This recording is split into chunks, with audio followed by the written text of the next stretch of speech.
Hello everyone, welcome to immerse point, তোমাদের ফিজিক্সের one stop destination. আর আজকে থার্মোডাইনামিক সিরিজ যেটা আমরা শুরু করেছিলাম সেটাকে আমরা কন্টিনিউ করে আজকে আমরা থার্ড পার্ট নিয়ে চলে এলাম। সেখানে বেসিক্যালি কি করব, ফার্স্ট ল অফ থার্মোডাইনামিক্সে ফাইনালি আমরা যাব। এর আগের ভিডিওটার লিঙ্ক তোমাকে আমি এখানে দিয়ে দেবো, ডিসক্রিপশনে বা পাশে কোনো কার্ডে দিয়ে দেবো। সেখান থেকে তুমি জানতে পারবে যে যদি তুমি এই ভিডিওটা প্রথম দেখে থাকো তাহলে আগের পার্টগুলো সম্বন্ধে যদি জানতে চাও তাহলে সেগুলো আমি পুরো ব্যবস্থা করে রেখে দেবো। আর কি বলা, ছোট্ট করে রিভাইজ করে দিই আগেরবারে কি করেছিলাম। আমরা প্রথমবারে কিন্তু বেসিক ডেফিনিশনসগুলো সব কমপ্লিট করে ফেলেছিলাম। সেখানের মধ্যে থার্মোডাইনামিক্স কাকে বলে, ওর মধ্যে সিস্টেম কি, সারাউন্ডিংস কি, কত রকমের সিস্টেমস হয়, সারাউন্ডিংয়ের সঙ্গে কি হয়, ইকুইলিব্রিয়াম কাকে বলে, জিরোথ ল, এগুলো সবও করে ফেলেছিলাম। এবং তার সঙ্গে সঙ্গে কি করে ফেলেছিলাম, তার সঙ্গে সঙ্গে মেজর যেটা খুব ইম্পর্টেন্ট থার্মোডাইনামিক্সের ফার্স্ট ল জানার আগে, যেটা সব থেকে আগে জানতেই হয়, সেটা হচ্ছে থার্মোডাইনামিক ভেরিয়েবলসগুলো। কি কি? যেমন থার্মোডাইনামিক ভেরিয়েবলস ছিল হচ্ছে ইন্টারনাল এনার্জি, হিট আর ওয়ার্ক ডান। এই তিনটে মেইন ভেরিয়েবল আছে থার্মোডাইনামিক ভেরিয়েবল। এটা সম্বন্ধে যা যা জানার সব কিছু জেনেই ফেলেছিলাম। আর তার আগে যেগুলো মাইক্রোস্কোপিক ভেরিয়েবল যেগুলো ছিল, যেমন পি, ভি, টি, এগুলো তো যেগুলো জেনেই নিয়েছিলাম। ঠিক আছে, প্রবলেম নেই। তো এই সেকেন্ড ভিডিওটা কিন্তু খুব ইম্পর্টেন্ট। তোমরা যদি এই ভিডিওটা প্রথমবার দেখে থাকো তাহলে আমি তোমাদেরকে বলবো ডেফিনেটলি যে সেকেন্ড ভিডিওটা চেক আউট করো। সেটার সঙ্গে এটা কিন্তু লিঙ্কড। ঠিক আছে, এটা যদি বুঝে, এটা মানে ওটা বুঝতে যদি পেরে থাকো তারপরে এটাতে এসো। ঠিক আছে, এই ভিডিওটাকে এখানে স্কিপ করো, স্কিপ করে আগেরটাতে যাও, ওই ভিডিওটা আগে দেখো, দেখে তারপর এখানে আসো। আর যদি আগেটা যদি জেনে গিয়ে থাকো আর যদি রিভাইজ করার জন্য এটাতে আসতে থাকো তাহলে সেটা আলাদা কথা। তাহলে চলো, let's get started. First law of thermodynamics. First লতে হয়টা কি? ফার্স্ট ল হচ্ছে, ধর একটা সিস্টেম নিলাম। First law is all about জমা খরচের হিসাব। একটা পিস্টন নিয়েছি, মনে করো ধরো এর এই সময়ে স্টেট ভেরিয়েবলগুলো কীভাবে রয়েছে, ধরো রয়েছে P1, V1 আর T1, এটা রয়েছে। ঠিক আছে, এবারে কি করেছি, এবারে ধরো ওকে যদি আমি হিট দিই, ঠিক আছে, হিট দিলে কি হবে, ধরো যদি আমি হিট দিয়েছি তাহলে ডেল্টা কিউটা হচ্ছে পজিটিভ। ঠিক আছে, তাহলে এই হিটটা দুটো জায়গাতে খরচা হবে। ঠিক আছে, দুটো জায়গা। প্রথম জায়গা যেটা হচ্ছে, দেখো দুটো জায়গা কিন্তু লিঙ্কড। ঠিক আছে, প্রথমে যেটা হবে, যদি হিট দেয়া হয়, হিট দিলে কি হয়ে যাবে, যে গ্যাসের মলিকিউলসগুলো তার কিন্তু মোশনটা বেড়ে যাবে। ঠিক, তার মোশনটা বেড়ে যাবে, মানে তারা গ্যাস মলিকিউল যার দিকে এখন, তাদের মধ্যে আগে এনার্জিটা কম ছিল, এখন এনার্জিটা বেড়ে যাবে। কি বেড়ে যাবে? Internal energy. ইন্টারনাল এনার্জি কার উপর ডিপেন্ড করে? টেম্পারেচারের উপর ডিপেন্ড করে। হিট যখনই দেবো আমার টেম্পারেচারটা বাড়বে, টেম্পারেচার বাড়লে কি হয়ে যাবে, ইন্টারনাল এনার্জিটা কিন্তু বাড়বে। তুমি জানো যে ইন্টারনাল যদি বাড়ে তাহলে ডেল্টা ইউটা কি হয়, পজিটিভ হয়। এবারে ইন্টারনাল এনার্জি বাড়া মানে কি? ইন্টারনাল এনার্জি বাড়া মানে হচ্ছে গ্যাস মলিকুলসের মধ্যে এখন এনার্জি বেড়ে গেছে, এখন তারা আরো জোরে ছোটাছুটি করছে। যদি আরো জোরে ছোটাছুটি করে তাহলে কি হবে, তাহলে ওর ভেলোসিটি বেড়ে যাবে। আর ভেলোসিটি বেড়ে গেলে কি হয়ে যাবে, আরো তাড়াতাড়ি আরো চারিদিকে ছড়িয়ে পড়তে চাইবে, মানে এক্সপ্যানশন হবে। আর তুমি ভালো করে জানো যে এক্সপ্যানশন মানে কি, ওয়ার্ক ডানটা পজিটিভ। তাহলে এইটাই হয়ে গেল ফার্স্ট ল।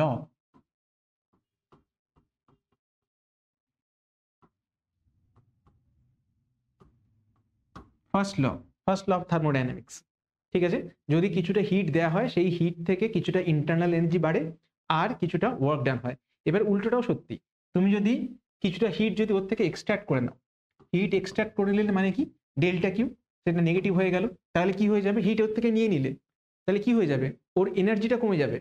ঠিক, ওর এনার্জিটা কমে গেলে কি হবে, ওর এনার্জিটা কমে গেলে যেটা হবে সেটা হচ্ছে টেম্পারেচারটা ড্রপ করে যাবে, কারণ গ্যাস মলিকিউলগুলো ধীরে ধীরে এনার্জি লেস হয়ে যাবে। তখন ওদের ছোটাছুটিটা কমে যাবে, তখন তাদের মধ্যে ফ্রিকশনটা কমে যাবে, ধাক্কা মারাটা কমে যাবে, কারণ তাতে কি হবে, গ্যাসটা ধীরে ধীরে ঠান্ডা হয়ে যাবে। ঠিক আছে, টেম্পারেচার লুজ করবে, তাতে ইন্টারনাল এনার্জি কি হয়ে যাবে, কমে যাবে। তাহলে এটা কি হয়ে গেল, ডেল্টা ইউ। আর কি হবে, আর দেখো গ্যাসটা যখন এনার্জি কমে যাবে ধীরে ধীরে, যখন ওদের ছোটাছুটিটা কমে যাবে ধীরে ধীরে আবার একটা জায়গাতে কম্প্রেসড হয়ে যাবে। আর জানো যে কম্প্রেসড হওয়া মানে কি, যে ওয়ার্ক ডানটা নেগেটিভ হওয়া। তাহলে এটা কি হয়ে যাবে, এটা হচ্ছে মাইনাস ডব্লিউ। তাহলে তুমি মাইনাসটাকে যদি কমন নাও তাহলেও গিয়ে তুমি সেম ইকুয়েশনই চলে আসবে। এটাই হচ্ছে ফার্স্ট ল অফ থার্মোডাইনামিক্স। তাহলে ফার্স্ট ল অফ থার্মোডাইনামিক্স আমি কি বুঝলাম, যে হিট দিলে সেটা এই দুটো জায়গাতে মোটামুটি খরচা হয়। ঠিক আছে, এটাই হচ্ছে ফার্স্ট ল অফ থার্মোডাইনামিক্স। এখানে তেমন কিছু আর বলার কিছু নেই, বাট এটার যে অ্যাপ্লিকেশন সেটা এবার দেখতে হবে, সেটা কি কি জায়গাতে কাজে লাগে। ফার্স্ট ল এর পরে তো পুরো রামকথা রামায়ণ পুরো বাকি আছে। এবার জাস্ট দেখো, ফার্স্ট লতে শুরু তো হলো, এবার দেখো এরপরে কি কি করতে হয়। প্রথমে বলো স্পেসিফিক হিট। স্পেসিফিক হিট কাকে বলে, যে heat required to change the temperature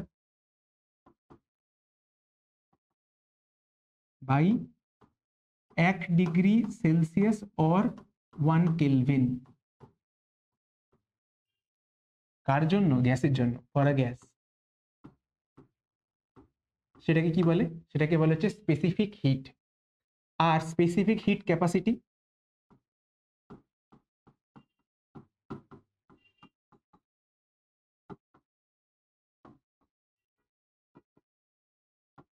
বা এসএইচসি, হিট ক্যাপাসিটি জানো তো, তাপগ্রাহিতা।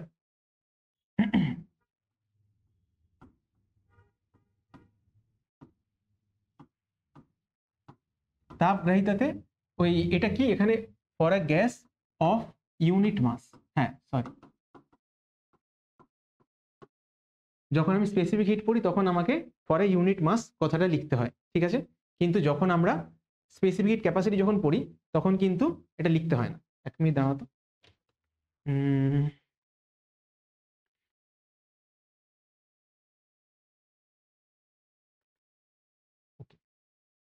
তারপরে এটা ব্লার হয়ে যাচ্ছিল, তোমাদের অসুবিধা হচ্ছিল। স্পেসিফিক হিট ক্যাপাসিটি কি? যে heat required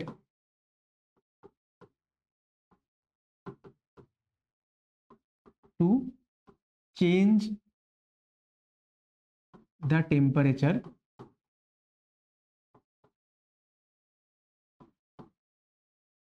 by 1 degree Celsius or 1 Kelvin। ঠিক, এখানে কোনো ইউনিট মাসের ব্যাপার নেই, এখানে শুধু এইটুকু জানলেই হয়ে যাবে। এবারে বলো molar specific heat. Molar specific hit বা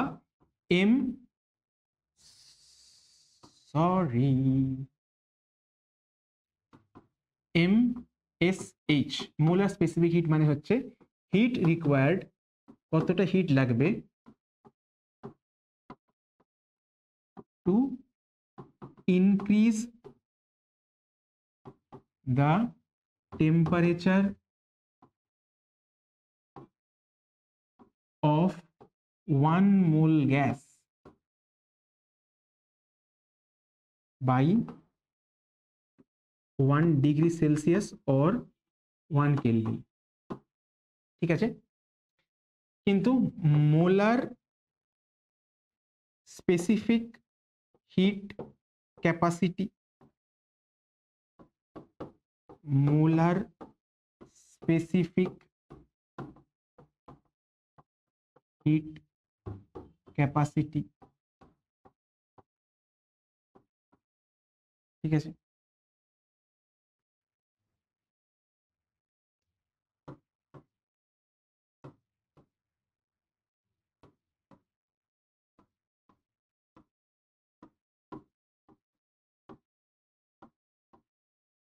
মোলার তাপগ্রাহিতা, সেটা কাকে বলে? যে হিট রিকোয়ার্ড, কতটা হিট লাগবে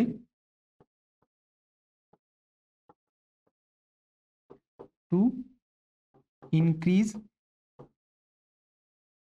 the temperature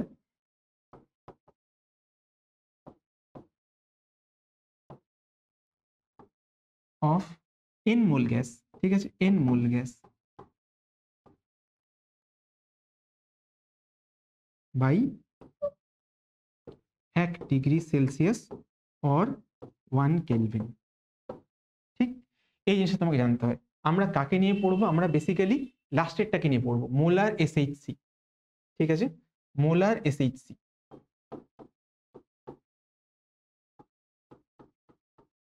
specific heat capacity molar.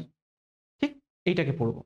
এবারে তার মানে বুঝতে পারছো একটা এন মোল একটা গ্যাস রয়েছে, সেই এন মোল গ্যাসটাকে সেখানে কি করতে চাইছি আমি? সেখান থেকে হিট দিয়ে তার টেম্পারেচার 1 ডিগ্রি সেলসিয়াস বাড়াতে চাইছি। ঠিক, আমরা যদি নর্মাল যদি দেখতাম, এইখানে আমি জানি কি H Q equal to M C delta T, তাহলে সি এর ভ্যালু কি হয় এখানে? Delta Q by M delta T. কিন্তু যদি আমি তাপগ্রাহিতা যদি বলি তাহলে তখন কি মাস দিয়ে মাল্টিপ্লাই করে নিতে পারি আমি। তো তখন যদি আমি বলি হিট ক্যাপাসিটি, তখন আমি লিখতে পারি যে সেটা হচ্ছে এম ইন্টু সি, মানে ডেল্টা কিউ বাই ডেল্টা টি। তেমনি যদি আমি বলি যে মোলার স্পেসিফিক হিট, তখন তাহলে সেটা কি হয়, delta Q equal to N, মানে এন হচ্ছে number of moles, C delta T. ঠিক, তাহলে সি কি হচ্ছে, সি হচ্ছে তোমার delta Q divide by N delta T. আর এখানে ফর 1 মোল সেখানে কি হবে, সেখানে হচ্ছে হিট ক্যাপাসিটি কি হবে, সেখানে হচ্ছে number of moles into C. তাহলে সেটা কি লিখতে পারি, আমি সেটা লিখতে পারি যে delta Q by delta T. ঠিক, তাহলে এই যে molar heat capacity, molar specific capacity, সেটা কি, সেটা হচ্ছে delta Q by delta T, মানে change in temperature, sorry change in heat by change in temperature. ঠিক, তাহলে এই এসএইচসি গুলোর মানেটা কি হচ্ছে, delta Q by delta T, ব্যাস এইটা মনে রাখতে হবে তোমাদেরকে। তাহলে এবার একটা জিনিস ভেবে দেখো তো, আমরা জানি যে গ্যাসের জন্য যে দুখানা, মানে ক্লাস 10 থেকে পড়েছিলাম যে গ্যাসের জন্য মোলার স্পেসিফিক ক্যাপাসিটি কটা হয়, দুটো হয়, একটা কনস্ট্যান্ট প্রেসারে, একটা কনস্ট্যান্ট ভলিউমে। ঠিক আছে, এখানে যদি অন্য কোনো গ্যাস ছাড়া যদি অন্য কোনো অবজেক্ট নিতাম, তাহলে কিন্তু না প্রেসার না ভলিউম কিছু ভাবতে হতো না, জাস্ট আমি কি দেখতাম যে আমি হিট দিচ্ছি, টেম্পারেচার বাড়ছে, সেটা কনস্ট্যান্ট প্রেসার হিট দিচ্ছি না কনস্ট্যান্ট ভলিউমে হিট দিচ্ছি, আমার কিছু জানার দরকার ছিল না। কিন্তু এইখানে জানার দরকার হয়, কারণ এটা গ্যাস। এখানে যেহেতু এটা থার্মোডাইনামিক্স পড়ছি, প্রত্যেকটা মাইক্রোস্কোপিক ভেরিয়েবল পিভিটি প্রত্যেকটা কিন্তু ইন্টার রিলেটেড। ওখানে টেম্পারেচার সেম হয়ে গেলেই আমি বলতাম যে হ্যাঁ থার্মাল ইকুইলিব্রিয়াম, এখানে পিভিটি সব সেম হতে হবে, তখন বুঝবো যে হ্যাঁ তবে এটা থার্মাল ইকুইলিব্রিয়াম। তো অনেক বেশি কন্ডিশনস রয়েছে। তো তাই জন্য কি এখানে কিন্তু তাহলে স্পেসিফিক হিট ক্যাপাসিটি, মানে sorry molar specific heat capacity, সেটা কিন্তু দুটো হয়ে গেল, একটা সিপি আর সিভি। ঠিক, সিপি মানে হচ্ছে যখন আমি হিট দিয়ে টেম্পারেচার বাড়াচ্ছি কনস্ট্যান্ট প্রেসারে, আর সিভি কি, যখন আমি হিট দিয়ে টেম্পারেচার বাড়াচ্ছি কনস্ট্যান্ট প্রেসারে, কনস্ট্যান্ট প্রেসার কনস্ট্যান্ট ভলিউম। ঠিক আছে, সিপি আর সিভি মনে থাকবে। ওকে, তো এবার কি করব, এবার ওই দুটোর মধ্যে রিলেশনটা আমাকে বার করবো সবার আগে। সিপি আর সিভির মধ্যে রিলেশন, আচ্ছা সিভি কি জিনিস, সিভি মানে হচ্ছে, এক্ষুনি দেখো আমরা কি পড়েছি, এক্ষুনি পড়েছি যে সি মানে হচ্ছে delta Q by delta T. ঠিক, মানে normally molar specific heat, molar SHC specific capacity, সেটার ফর্মুলা কি, C equal to delta Q by delta T, বা যদি ধীরে ধীরে যদি চেঞ্জ করি তখন হয়ে যায় ডি কিউ বাই ডিটি। ঠিক, ঠিক, ডেল্টা কিউ মানে হচ্ছে change in heat by change in temperature, সেটা যদি আমি ইনিশিয়াল ফাইনাল যদি পুরোটাকে যদি একটা স্টেপে নিই তখন ডেল্টা নিই, আর যদি ছোট ছোট স্টেপগুলোতে যদি ভাগ করে দিই তখন আমরা ডিকিউ আর ডিটি। ঠিক, বাট জেনারেলি পুরো ব্যাপারটা একটাই। ওকে, যদি আমরা লার্জ স্কেলে ভাবি তখন ডেল্টা, যদি স্মল স্কেলে ভাবি তাহলে কিন্তু ডিকিউ। ওকে, তাহলে সিভি ভাবতে গেলে আমাকে ভাবতে হবে কি, dQ by dT, dQ by dT. আচ্ছা, এখানে তলায় দিয়ে দিলাম যে ভি, ভিটা কেন দিয়েছি, কারণ এখানে ভিটা কনস্ট্যান্ট থাকবে। সিভি মানে কি, সিভি মানে হচ্ছে molar specific heat capacity at constant volume. ঠিক, তাহলে এখানে ভলিউমটা সবসময় কনস্ট্যান্ট হবে। আচ্ছা ডি কিউ, এবার ফার্স্ট ল থেকে আমরা কি দেখেছিলাম, ফার্স্ট ল থেকে দেখেছিলাম যে D Q equal to DU plus work done. ঠিক, ওয়ার্ক ডান, আর ওয়ার্ক ডানের ফর্মুলা কি, ডিইউ প্লাস পি ডিভি। ঠিক, আচ্ছা এবারে ভেবে দেখো যে যেহেতু এখানে ভলিউমটা কনস্ট্যান্ট, আচ্ছা ঠিক আছে সেটাতে পরে যাচ্ছি, আগে করে তো নি, ডিকিউ মানে কি, ডিইউ প্লাস পিডিভি। ওকে, তাহলে ডিকিউ এর জায়গায় কি লিখবো, ডিকিউ এর জায়গায় লিখবো dU by DT at constant V plus PDV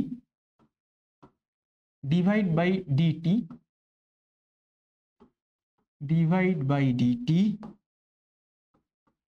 at constant volume, নাকি? আচ্ছা, এবার একটা জিনিস বলো তো, ডিইউ বাই ডিটি, ডিইউটা কি? Internal energy. ইন্টারনাল এনার্জি কার ফাংশন? ইন্টারনাল এনার্জি হচ্ছে টেম্পারেচারের ফাংশন। ইন্টারনাল এনার্জি শুধুমাত্র ডিপেন্ড করে টেম্পারেচারের উপরে। টেম্পারেচার ছাড়া কাউকে বাবু পাত্তা দেয় না। তো তাহলে সেখানে কনস্ট্যান্ট ভলিউম হোক কনস্ট্যান্ট প্রেসার হোক, কি যায় আসে? একই হবে, ঠিক? তাহলে এখানে কনস্ট্যান্ট প্রেসার কনস্ট্যান্ট ভলিউম লিখে কিছু একটা আমি আলাদা কিছু করবো না, একই মানে, ঠিক আছে? ভলিউম কনস্ট্যান্ট হোক কি না হোক, প্রেসার কনস্ট্যান্ট হোক কি না হোক, কিচ্ছু যায় আসে না, একমাত্র ডিপেন্ড করে কার উপরে? টেম্পারেচারের উপরে। তাহলে দেখি, তাহলে ডিইউ বাই ডিটি এটা কি? আমি শুধু লিখতে পারি ডিইউ বাই ডিটি, আমার তলায় কনস্ট্যান্ট ভলিউম লেখার দরকার নেই। আচ্ছা, তাহলে কি পেয়ে গেলাম? P dV by dT. আচ্ছা, ডিভি ভলিউমটা তো কনস্ট্যান্ট, তাহলে ডিভি কত হবে? ডিভি তাহলে তো জিরো হবে, তাই না? কারণ ভলিউমটা তো কনস্ট্যান্ট, তাহলে চেঞ্জ ইন ভলিউম কত? জিরো। তাহলে পি ডিভি কত? জিরো। তাহলে এইটা পুরোটা হয়ে গেল জিরো। তাহলে এটা কি পেয়ে গেলাম? জিরো। তাহলে আমি এখানে কি দেখতে পাচ্ছি? Cv equal to dU by dT. আমি এই রিলেশনটা পেয়ে গেলাম। তাহলে সিভি মানে কি? সিভির মানেটা হচ্ছে DQ by DT at constant volume, অথবা মানে এটা DQ by DT at constant volume অথবা ডিইউ বাই ডিটি, ঠিক আছে? Change in internal energy with change in temperature, absolute temperature. Okay, ঠিক। আচ্ছা, এবারে কি দেখবো? এবারে দেখবো হচ্ছে সিপি। সিপি মানে কি? সিপি মানে সেম, দেখো যে কোনো স্পেসিফিক হিট ক্যাপাসিটি মানে হচ্ছে ডিকিউ বাই ডিটি, ঠিক আছে? এখানে সিপি মানে কনস্ট্যান্ট প্রেসারে, তাহলে তলে কি লিখে দেবো? তলে লিখে দেবো পি, হয়ে গেল, শেষ। এবারে কি লিখবো? এবারে লিখবো হচ্ছে কিউ মানে, ডিকিউ মানে জানি যে ডিইউ প্লাস ডাব্লিউ, তাহলে লিখে দেবো। তাহলে ডিকিউ এর জায়গায় কি লিখবো? ডিইউ, তাহলে প্রথমে আসছে ডিইউ বাই ডিটি, তলে কি লিখবো? পি লিখবো, প্লাস কি লিখবো? P dV divided by DT at constant pressure, ঠিক? আচ্ছা, এবার একটা জিনিস দেখো, যদি আমি লিখি ফর 1 মোল গ্যাস, ব্যাপারটা কি? ব্যাপারটা হচ্ছে ডেরিভেশন একটা এমন জিনিস যে রান্না করার মতন, ঠিক আছে? তুমি রান্না করতে করতে আবার তোমাকে বারবার গ্যাস বন্ধ করে তোমাকে আবার করতে যেতে হবে, যে এই কাটছি, এই বেগুন কাটছি, উচ্ছে কাটছি, সবজি কাটছি, এ তোমাকে করতেই যেতে হবে, ঠিক আছে? সেই ডেরিভেশন ছেড়ে মাঝে মধ্যে আমাকে সাইড হাসালে চলে যেতে হবে, ঠিক? যে এটা করছিলাম, করতে করতে একটা জিনিস আমাকে জানতে হবে, সেটা জানলে তবে ডেরিভেশনটা এগোবে না, তো এগোবে না। চলো তাহলে দেখি এখানে কি। পিডিভি মানে আমি জানি না, আমি লিখি এইভাবে, ফর 1 মোল গ্যাস, 1 মোল গ্যাসের জন্য আমি লিখতে পারি পিভি ইকুয়াল টু আর টি, কারণ এন ইকুয়াল টু তো 1, ঠিক? এবারে বোথ সাইড আমি ডিফারেন্সিয়েট করছি,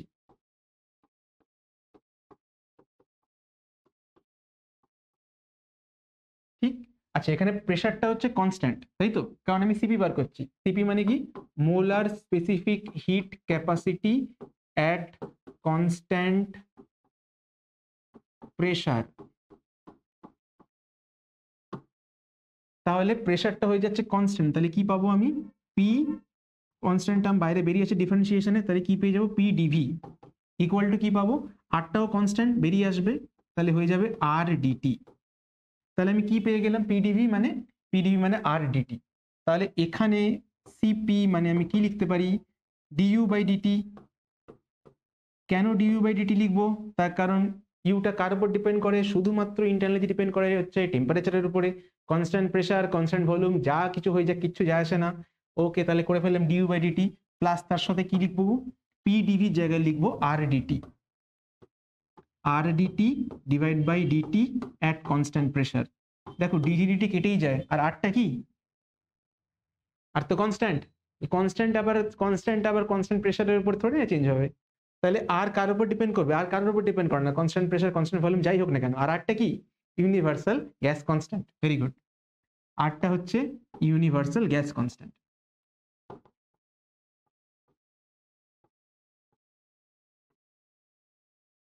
ইউনিভার্সাল গ্যাস কনস্ট্যান্ট। তাহলে কি পাচ্ছি আমি? সিপির জায়গায় লিখলাম Cp dU by DT.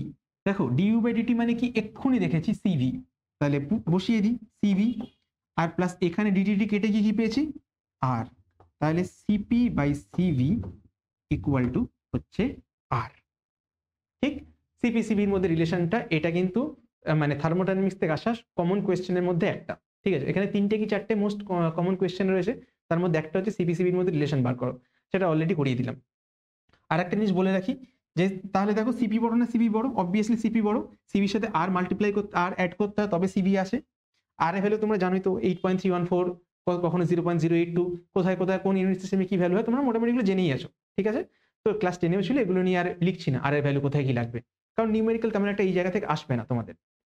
Okay, but আর একটা জিনিস যেটা জানা সেটা হচ্ছে সিপি তাহলে সিভির থেকে বড়, তাহলে সিপি বাই সিভি এটাকে বলবো গামা, আর সেই গামাটা একের থেকে বড় হবে।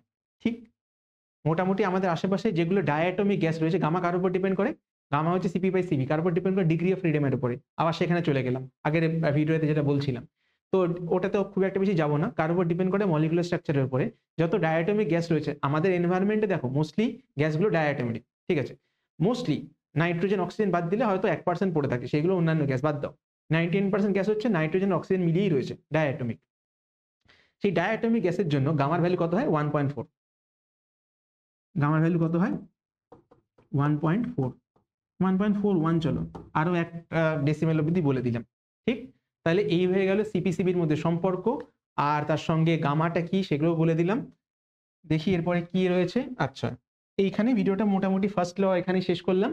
আশা করি ভিডিওটা তোমাদের ভালো লেগে থাকে। যদি ভিডিওটা ভালো লেগে থাকে তাহলে প্লিজ চ্যানেলটা সাবস্ক্রাইব করো। আমরা খুব কাছে রয়েছি 1K সাবস্ক্রিপশন কমপ্লিট করা, তোমাদের সাপোর্ট ছাড়া পসিবল নয়। তোমরা যারা ভিডিওটা দেখো, ভিডিও এখানে এসে থাকো, তাহলে যদি ভিডিওটা তোমাদের পুরো পছন্দ হয়ে থাকে, যদি এই অবধি শেষ অবধি দেখে ফেলে থাকো, তাহলে প্লিজ চ্যানেলটাকে সাবস্ক্রাইব করো, বন্ধুদের সঙ্গে চ্যানেলটা শেয়ার করে দাও, যাতে আমরা খুব তাড়াতাড়ি আমাদের নেক্সট মাইলস্টোনে রিচ করতে পারি। আর বেশি কিছু বলবো না। যদি কিছু তোমাদের কিছু কমেন্ট থাকে, যদি আমার কিছু জানার থাকে, তাহলে আমার কমেন্ট সেকশনে আমার খোলা রয়েছে। আমার নাম্বারও তোমাদের জন্য দেওয়া, হোয়াটসঅ্যাপ ডিসকাশন রুমও তোমাদের জন্য খোলা রয়েছে, এবং তার সঙ্গে সঙ্গে আমি কোথায় কোথায় পড়াই, যদি আপনার কাছে অফলাইনে পড়তে চাও সেটা সম্বন্ধে সবকিছু ডিটেলস ডিসক্রিপশন সেকশনে পেয়ে যাবে। তাহলে যদি তোমাদের প্রয়োজন হয় তাহলে তুমি আমাকে কমিউনিকেট করে নিতে পারো। আর বেশি কিছু বলবো না, ভিডিওটা এখানে শেষ করছি। পড়াশোনা করতে থাকো, কিপ লাভিং, কিপ এমিং। দেখা হচ্ছে পরের ভিডিওতে। Bye bye.